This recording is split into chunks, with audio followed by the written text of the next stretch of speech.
ବାଟରେ କିସ ଖାଇବ ଆଜି ହଁ ଏଇଠି ଦେଖୁନୁ ଏଟା ବିଲାତି ପିଆଜ ଧନିଆ ପତ୍ର ଶୁଖୁଆ ପୁଡ଼ା ଲୁଣ କଞ୍ଚା ଲଙ୍କା ରସୁଣ এটা ଆଜି ଦଳାଦଳି ହବ।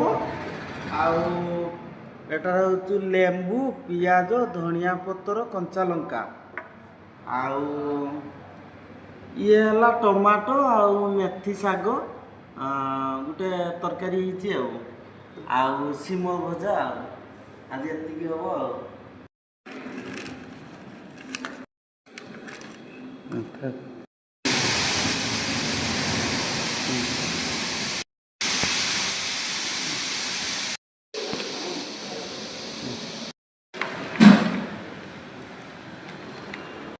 ଏବେ ଶୁଖୁଆ ଦଳାଦଳି ହେଇଗଲା ଆଉ ଗରମ ଭାତ ଶୁଖୁଆ ଦଳା ଇଏ ଗୋଟେ ତରକାରୀ ଇଏ ଲେମ୍ବୁ ପିଆଜ ଇଏ ଗୋଟେ ଇଏ ହେଇଛି ଆଉ ଆସନ୍ତୁ ଖାଇବା।